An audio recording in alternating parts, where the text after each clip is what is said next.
Hi everyone, it's Darren from Boss Components, just doing a video tutorial on how to put on the CZ Shadow 2 magazine base pad, which is the IPSC Standard Division one.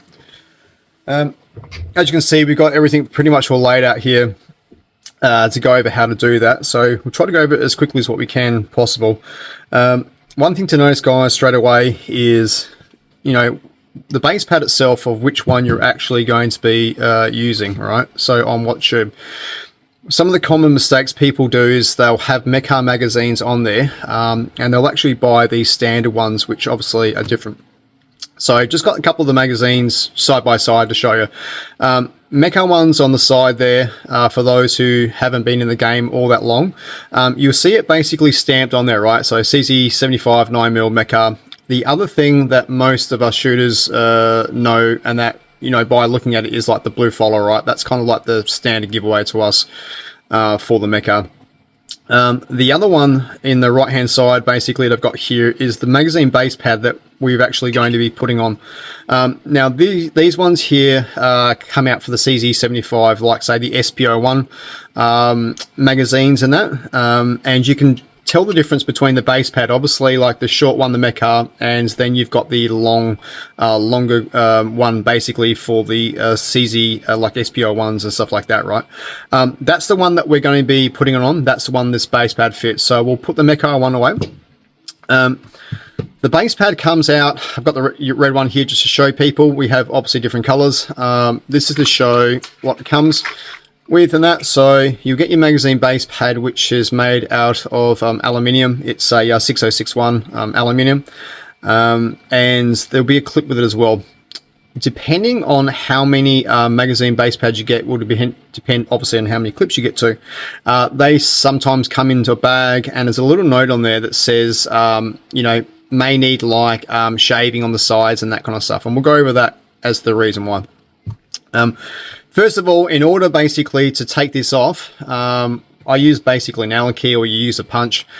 You'll notice in the bottom there, there's a little green, I'm not sure if you can see that there, but there's a little green basically dot in there, right? That's the plastic clip that's in there. Now, normally they actually come with a metal clip attached to the magazine spring, but what I'll do is I'll just take this off. And what you'll find there is you'll find the spring doesn't come flying out and hitting you in the face. That's the reason why a lot of people are changing over to clips like these, which obviously it just basically holds the spring, retains the spring in the magazine tube itself, without having those little clips on there. Plus, they're a little finicky little clips sometimes. They don't click into place in the bottom, and sometimes you're going to move it around. And when trying to get it out, it's really hard too sometimes. So that's another reason why people use these clips, right? Taking off the clip and that, so be careful. Always wear safety glasses. Obviously, it's under tension, right? The best way to do it is actually to slide the clip, hold your thumb down so you're retaining the spring there, and then slowly kind of let the spring come up. So that way, then it doesn't come shooting off and hit you in the eye, or go somewhere else where you can't find it. As you can see, that's how basically the spring gets retained. So that will press down from there, and it slides in, locking it down into there, right? So let's put that aside for a second. So the plastic one that came with it, you can just place that aside. The other things basically to notice, actually, let's put this together first. So to put the new base pad on there, I'll use the green clip. Oh, sorry, I'll use the black clip, all right? That comes with it. So what you do is reverse, right? Obviously, you want to pull the magazine spring down, hold it with your thumb, spring goes over the top, the clip goes over the top of the spring, slides in from there, and then it retains itself, right? Where I was saying before about sometimes you may need to shave the sides and stuff like that, and the reason why is because there's different tolerances that we found basically with magazine tubes, right? Plus as well, that when people step on them when you're shooting, they fall on the ground, people step on them, it sometimes actually kind of step on the bottom here, and it kind of brings it in or whatever, making it a little bit tighter. So you may need to actually shave the bit. Now, in order to do that, it's just getting, say, like a Stanley knife or something like that, and all you're doing is just grabbing from that, and you just basically just like, just shaving and stuff like that, little bits and pieces off, until it basically freely goes up and down. So what I mean by that is when you're actually pressed down on the clip, you'll see it moves up and down with inside the tube there. Now, if it actually bind up it bound itself up basically in here, and I had my finger off and it stopped there, that would mean the sides, obviously the width is too wide, right? And so you would need to just shave a little bit off the sides or whatever, so it freely comes up and down like that. Okay, that's what you want.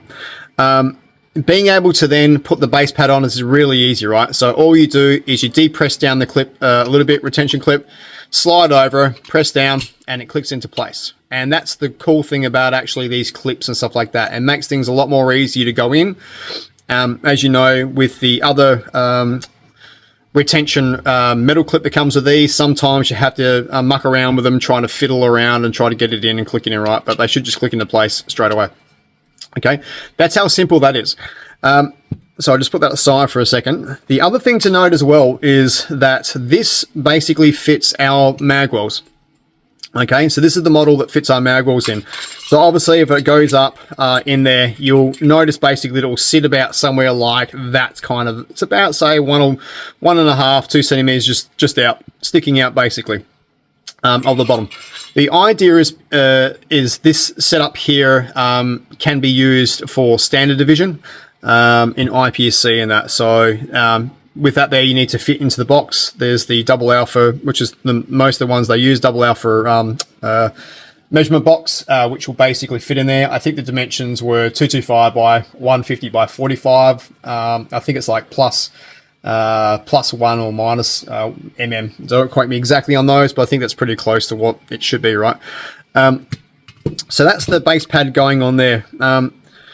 Also as well, not that I can fit in the box because it's got an optic on here, so it doesn't have the iron sight, so you wouldn't be able to see that. But a lot of people, so that will click into place here just using the normal kind of full-size grips, right? The base pad sticks out. This is not designed right for just to stick out like this. It was designed around basically using the actual mag well itself. So that's, please take note of that.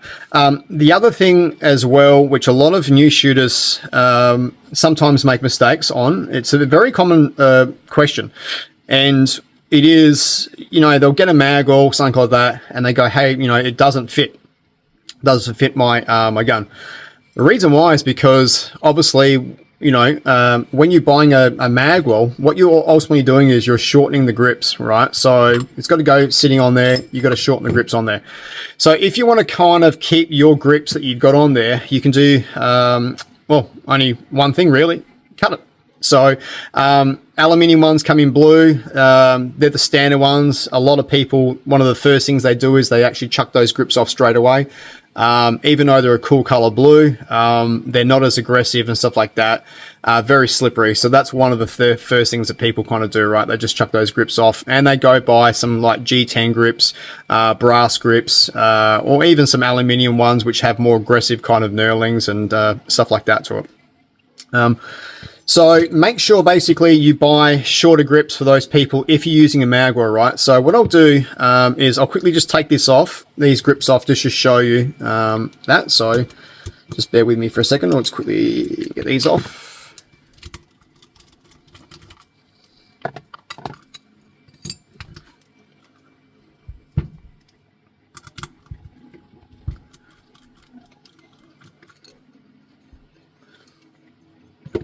Okay, let's grab those screws out from there, place those there for a second.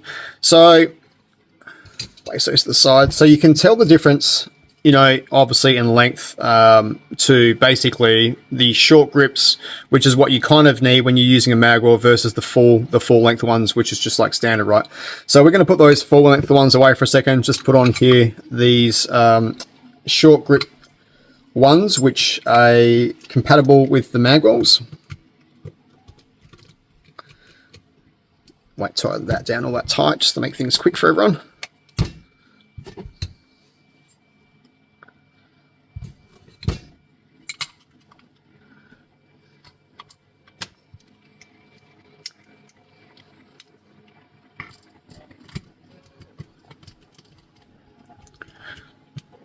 Okay, so they're on at the moment.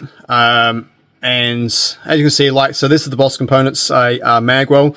Obviously we'll do a video tutorial on that, on how to set that on properly, but just purely just to show you that the base pad does fit inside our mag wells and that. mag will slide on quite easy. They're going from the side. Most of them will come with a M4. Sometimes they're a little bit different, but most of them are like an M4 grub screw.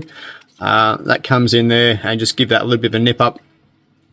With screws, guys, and grub screws and that, it's always ideal to place a little bit of blue Loctite on those.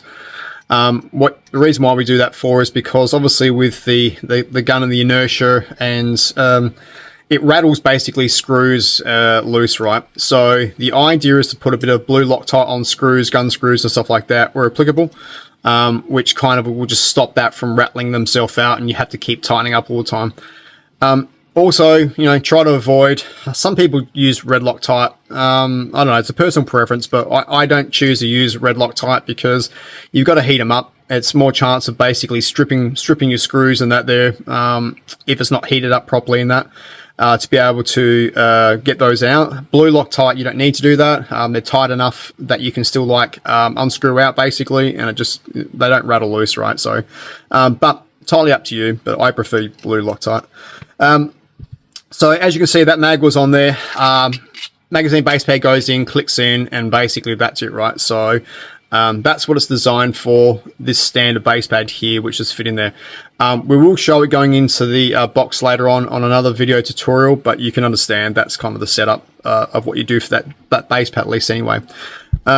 So that's all the information I got on this one here, guys. If you need any more, please feel free to send us an email at sales@bosscomponents.com.au, and we'll get back to you as soon as we can. Okay, thanks, guys.